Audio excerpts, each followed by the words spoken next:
Durant el confinament, aquest titular es va fer viral.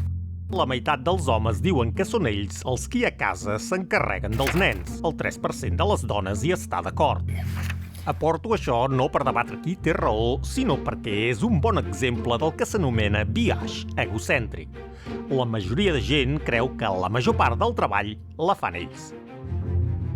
Per exemple, els investigadors han preguntat als autors d'articles escrits per diverses mans quin percentatge del treball van fer personalment i quan sumes aquests percentatges, la suma és de mitjana el 140%. Quan es demana a les parelles que calculin la quantitat de les tasques domèstiques que fan, el total combinat gairebé supera el 100%. Ara podríeu pensar que això és perquè la gent vol semblar més útil del que realment és, però no és el cas. Quan se'ls pregunta a les parelles quina proporció de les baralles i de les males gaites és seva, el total torna a superar el centenar. La gent pensa que s'escarrassa més, però també creu que crea més problemes. Per què?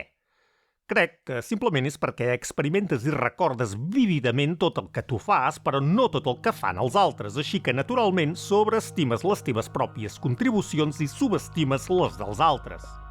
I crec que aquest biaix ens porta a subestimar la influència d'altres coses en les nostres vides, com el paper que juga la sort en el nostre èxit. Vet aquí el cas dels jugadors de hoquei. Si li preguntes a un jugador professional com ha aconseguit arribar a la lliga d'hoquei, és possible que esmenti el treball dur, la determinació, els bons entrenadors, la disposició dels seus pares a aixecar-se a les 5 del matí, etc., però probablement no et reconeixeran la sort de néixer al gener. I no obstant això, durant anys, el 40% dels jugadors d'hoquei seleccionats en les lligues de primera categoria naixien en el primer trimestre de l'any, enfront de només el 10% en el quart trimestre. Un aniversari primerenc pot fer que tinguis fins a 4 vegades més probabilitats de ser un jugador professional d'hoquei. I el motiu d'aquesta disparitat és presumiblement perquè la data de tall per a les lligues d'hoquei infantil és l'1 de gener.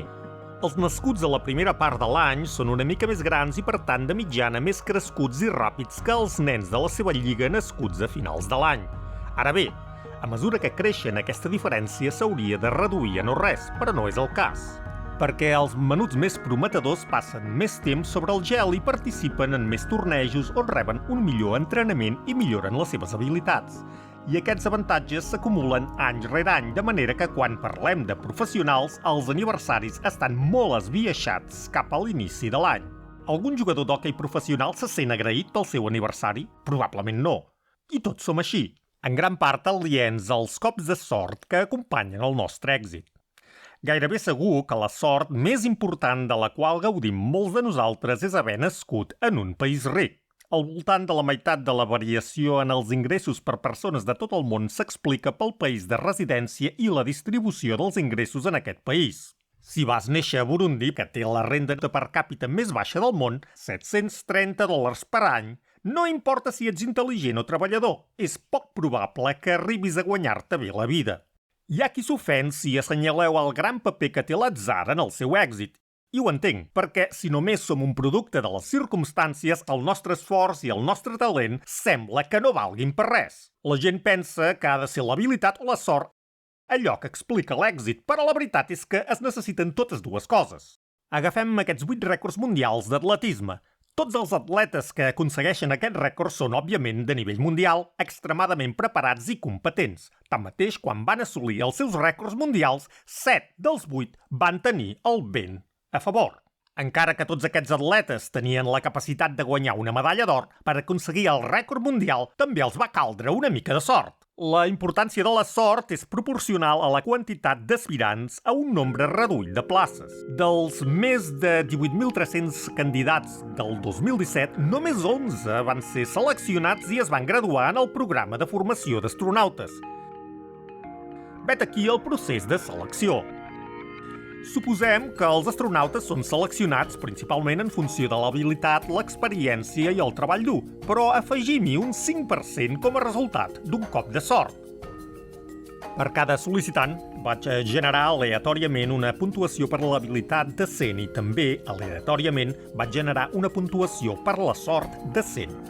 Després vaig sumar aquests números ponderats en la proporció de 95 a 5 per obtenir la puntuació global. Aquesta puntuació representa el criteri del selector, és a dir, els 11 primers, segons aquest paràmetre, es convertirien en astronautes. I vaig repetir aquesta simulació 1000 vegades, representant 1000 seleccions diferents d'astronautes. I el que vaig trobar va ser que els astronautes que van ser escollits van tenir molta sort, amb una puntuació mitjana de sort del 94,7. Llavors, quants dels astronautes seleccionats s'haurien trobat entre els 11 primers només gràcies a la seva vàlua? La resposta és, de mitjana, només 1,6. Això vol dir que encara que la sort només representi el 5%, 9 o potser 10 dels 11 candidats seleccionats haurien estat uns altres si la sort no hi hagués jugat cap paper. Quan la competència és ferotge, és important tenir talent i treballar dur. Però no n'hi ha prou per garantir l'èxit. També cal tenir un cop de sort. En gran part, crec que no som conscients de la nostra bona sort perquè, per definició, no la crees tu. I com les tasques domèstiques que fa la teva parella, passa desapercebuda. Rebaixar la importància dels esdeveniments atzarosos pot millorar la probabilitat d'èxit, perquè si perceps que un resultat és incert, és menys probable que inverteixis esforços en ell, disminueix encara més les possibilitats d'èxit. Per tant, és una il·lusió útil creure que tens el control total sobre el teu destí. M'explico, si jo hagués sabut que n'era de maldestre quan vaig començar o quanta feina necessitaria, potser m'hauria rendit en aquell moment. Benvingut a Veritasium, un blog de vídeos científics en línia. Ara bé, pot haver-hi un altre avantatge de passar per alt els teus cops de sort, que és que et facilita la justificació del teu lloc a la societat. Si tens molta riquesa o poder, només pots atribuir-ho a la teva pròpia intel·ligència, esforç i perseverança. Fa més fàcil acceptar la desigualtat.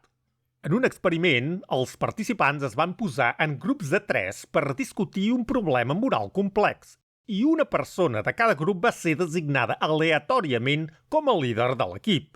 Mitja hora més tard van oferir 4 galetes per cada equip. I qui s'emportaria la galeta de més? Sens dubte, el cap de l'equip. Tot i que no tenien cap aptitud especial ni tenien responsabilitats addicionals i havien aconseguit la seva posició només per casualitat. Un cop has assolit un determinat estatus, sembla natural sentir que tu mereixes, com totes les altres coses bones que et surtin pel camí. Això només és una anècdota, però sempre que en un vol m'han posat a la classe business he observat un comportament terrible en els passatgers privilegiats. Actuen de manera prepotent i poc cortès. I la ciència també ha trobat proves d'això. En un altre experiment se'ls va demanar als participants que pensessin en una cosa bona que els havia passat recentment i a continuació van demanar a un grup que enumerés les seves pròpies qualitats o accions personals que les havien causat. A un altre grup, una llista de factors fora del seu control que havien conduït a l'esdeveniment. I a un tercer grup que enumerés els motius pels quals el fet havia passat. Per completar aquesta prova, se'ls va dir als participants que cobrarien $1, però al final se'ls va oferir l'opció de donar part o la totalitat dels diners a una organització benèfica. Els resultats van mostrar que els que van enumerar els propis atributs personals van contribuir un 25% menys que els que van enumerar factors externs fora del seu control. Ara penseu en què significa tot això per la gent de la nostra societat, concretament per persones en llocs de poder com ara líders empresarials i polítics. Sens dubte, la majoria d'ells tenen talent i són treballadors, però també han tingut més sort que la majoria, encara que, com la majoria, tampoc se n'adonen. I això els dona una visió distorsionada de la realitat. Viuen en una mena de prejudici de biaix supervivent. Tots aquests líders han treballat dur i finalment han tingut èxit, de manera que per ells el món els sembla just. En la seva experiència, si penques hi ha recompensa, però el que no han viscut és l'experiència dels que han pencat dur i han fracassat. Què pensen de les persones amb menys èxit que ells? Bé, la conclusió natural és que són menys competents o més dropos, i aquesta perspectiva els fa menys generosos. I són ells els que estableixen les regles de com funciona la societat.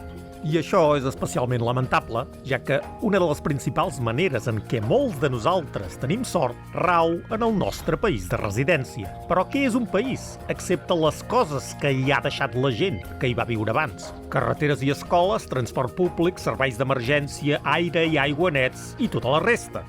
Sembla un truc cruel de la nostra psicologia que les persones amb èxit atribueixin sense cap malícia el seu èxit en gran part al seu propi treball i enginy i, per tant, contribueixin menys a mantenir les primeres circumstàncies que van fer possible aquest èxit. La bona notícia és que reconèixer les nostres circumstàncies atzaroses no només ens alinea més amb la realitat, sinó que també ens fa ser més solidaris. En un estudi on la gent havia de llegir la transcripció d'una entrevista fictícia de 60 minuts amb un empresari biotecnològic, els estudiosos van canviar només l'últim paràgraf on l'entrevistat parlava dels motius de l'èxit de la seva empresa. En una versió, l'empresari s'atribueix personalment l'èxit que ha tingut, però en l'altra diu que la sort hi ha jugat un paper important. Les persones que van llegir la versió de la sort van jutjar l'empresari com a més amable i van pensar que era més probable de fer-se enemic que els que van llegir l'altra versió. I el fet de ser conscients dels cops de sort també ens pot fer més feliços, perquè ens permet sentir gratitud. Personalment estic agraït a Michael Stevens de Vsauce, que el 7 d'octubre del 2012 va publicar el vídeo Quan pesa un ombra, que parla del meu vídeo de caiguda a càmera lenta de l'Slinky. I en 3 dies els meus subscriptors van augmentar en 1/3 i en un mes s'havien duplicat, fet que em va portar a deixar la meva feina a temps parcial i a treballar exclusivament en vídeos de YouTube. I estic agraït a l'escriptor del diari gratuït que distribueixen els trens de Sydney que no en tenia gaire l'electricitat, fet que em va portar a publicar aquesta imatge del seu article al meu Instagram, amb el títol «Què passa amb aquesta imatge?». I tinc la sort que la primera persona que va respondre correctament era una noia maca que es va convertir en la meva dona. Sí, així vaig conèixer la vostra mare. Inicialment volia fer aquest vídeo per dir que les nostres circumstàncies i psicologia conspiren perquè siguem aliens a la nostra pròpia sort. Això fa que les persones d'èxit considerin que el món és just i que els que tenen menys èxit són menys talentosos o menys pencaires. I això és així abans de tenir en compte qualsevol discriminació o prejudici. Però també em va resultar evident que hauria de parlar sobre què fer si vols tenir èxit i crec que el consell és paradoxal. En primer lloc, has de creure que tens el control total del teu destí i que el teu èxit es redueix només al teu propi talent i treball. Però, en segon lloc, has de saber que això no és cert, ni per tu ni per ningú. Així que recorda, si has aconseguit l'èxit, és que la sort hi ha jugat un paper clau i com que has tingut la sort de cara, hauries de fer el possible per augmentar la sort dels altres.